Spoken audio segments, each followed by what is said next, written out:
Good morning বন্ধুরা, তোমরা সবাই কেমন আছো? আশা করি ভালো আছো, সুস্থ আছো।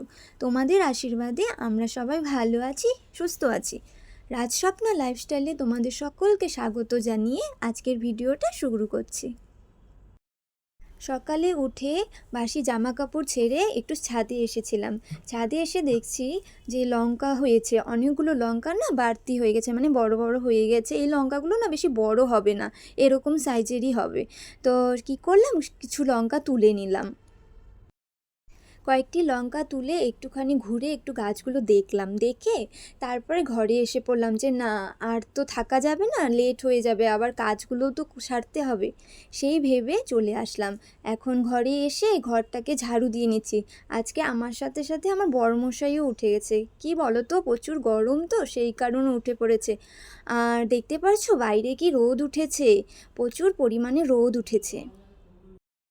ঘরটা ঝাড়ু দিয়ে নিচ্ছিলাম আর সাথে কি করলাম বলো তো, দরজার কোনা কাঞ্চিগুলো না একটু ঝেড়ে নিলাম। মাঝে মাঝে দেখি মাকড়সার জাল আছে না, ওটা হয়ে থাকে। তো কি করলাম, ওটা ঝাড়ু দিয়েই ঝেড়ে নিলাম, তাহলে পরে আর বেশি জমতে পারে না। আর আর দরজার পেছনে না আমার বরমশাই যেগুলো জামা কাপড় বাড়তি পরা হয়ে গেছে, ধুতে হবে, সেগুলো ওখানে ওইভাবে ঝুলিয়ে রাখে। তাহলে পরে কি হয়, আমি বুঝতে পারি যে এগুলো ও পড়েছে, এগুলো আমাকে ধুতে হবে। তো ওখানে ওইভাবে রেখে দিই।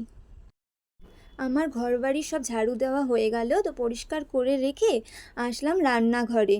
তো ভাত বসিয়ে দিয়েছি একপাশে, আর আজকে আমি একটু ছোটো মাছ রান্না করব আর কি।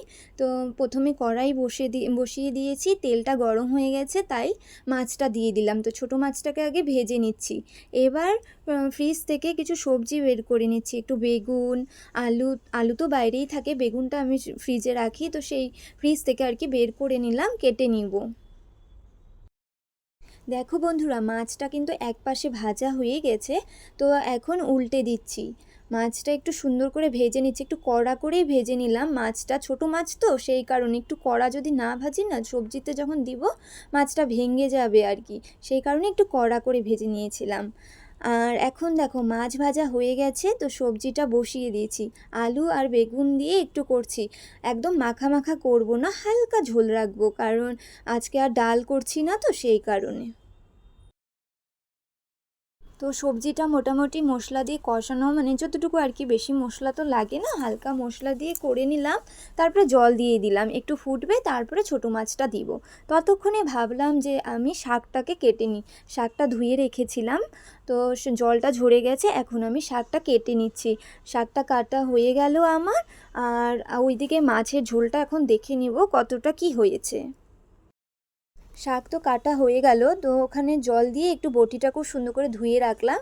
আর যেটার মধ্যে বসে কাটি আর কি, আমি এই প্লাস্টিকটার মধ্যে সেই প্লাস্টিকটাকেও যত্ন সহকারে ভালো মতন ধুয়ে ধুয়ে রাখি, কারণ আর রোজই তো লাগে, সেই কারণে একটু পরিষ্কার করে রাখলেই ভালো হয়, সেই কারণে। মাছের চচ্চড়িতে যে জল দিয়েছিলাম না, সেটা জলটা আর কি ফুটে উঠেছে, মানে সিদ্ধও হয়ে গেছে। এখন কি করলাম, সেই ছোটো মাছটা দিয়ে দিয়েছিলাম। ছোটো মাছটা দেওয়ার পরে কিছুক্ষণ ফোটালাম, বেশিক্ষণ না, 2 থেকে 3 মিনিট কিছুক্ষণ করলাম। করার পরে সবজিটা দেখলাম হয়ে গেছে, এখন নামিয়ে নিলাম। তারপরে অন্য কিছু বসাবো। তো তারপরে কি করলাম, আমি একটু অন্য কাজ করতে ঘরে চলে গেছিলাম। তা আমার শাশুড়ি মাকে বললাম যে মা, তুমি শাকটা করে নাও, তাহলে পরে আমার তাড়াতাড়ি হবে। তো মা শাকটা করে দিল। করে দেওয়ার পর আমরা রেডি হয়ে অফিসে চলে এসেছি। আর তখন দেখালাম না এত রৌদ্র, তারপরে আমি অফিসে আসছি তখনও বৃষ্টি হয়নি, কিন্তু একটু পরেই দেখছি প্রচুর পরিমাণে বৃষ্টি হচ্ছে। তো তোমাদেরকে সেই দৃশ্যটাই দেখালাম, এটা আমার অফিসে যাওয়ার পরের দৃশ্য তোমাকে দেখালাম। তারপরে আমি অফিস থেকে বাড়িতেও চলে এসেছি এখন। বাড়িতে আসার পর এখন দেখছি কি, আগের দিন না কিছু জামা কাপড় ধুয়েছিলাম, তো সেই জামা কাপড়গুলো আর ভাঁজ করা হয়নি, চেয়ারের মধ্যে রাখা ছিল। তো দেখতেও খুব বাজে লাগছিল। তো আমি ভাবলাম যে এখন একটু সময় আছে, তো সেই সময়টুকুর মধ্যে আমি জামা কাপড়গুলো একটু গুছিয়ে নিই। এখানে কিছু কিছু নতুন জামা কাপড় আছে, আর কিছু কিছু মানে আর কি আমি পরে যেগুলো কাজে যায় সেই জামা কাপড়। তো আমি করলাম কি, সবগুলো আলাদা করে নিলাম, যেগুলো নতুন সেগুলো আর কি আলমারিতে ঢুকিয়ে রাখবো, সেই কারণে সব আলাদা আলাদা করে ভাঁজ করে করে রাখছি। তো এটা আমার এদিকে ভাঁজ করাও প্রায় হয়ে আসলো। আমি সকাল থেকে রাত পর্যন্ত কাজকর্ম করি যাতে একটু সফলতা অর্জন করতে পারি, কিন্তু জানি না কতটা কি সফলতা অর্জন করতে পারবো। চেষ্টা করছি, যদি ভালো মতন আমি ভিডিও দিতে পারি বা তোমাদের আমার ভিডিও পছন্দ হয় তাহলে আমি চেষ্টা করব এই লাইন নিয়ে এগোতে, কিন্তু জানি না কি হবে, কিছুদিন তো দিয়ে দেখি।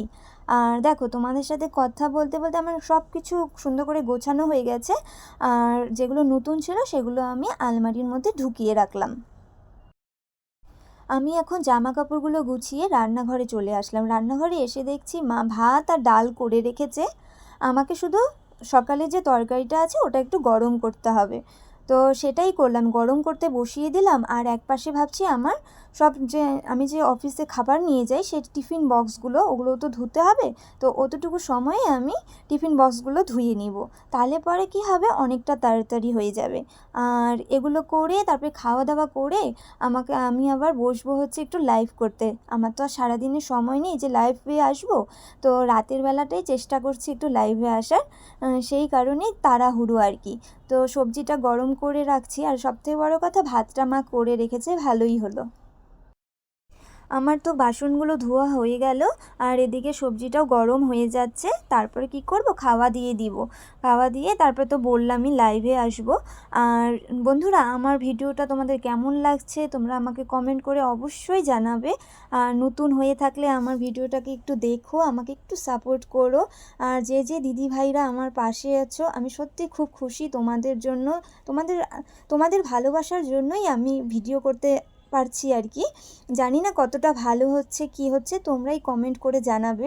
আমি চেষ্টা করছি যতটা পারি তোমাদের সামনে তুলে ধরার। ঠিক আছে বন্ধুরা, আজকের ভিডিওটা আমি এখানেই শেষ করছি। তোমরা সবাই ভালো থেকো, সুস্থ থেকো, আর আমার ভিডিওটা দেখো, আমার পাশে থেকো।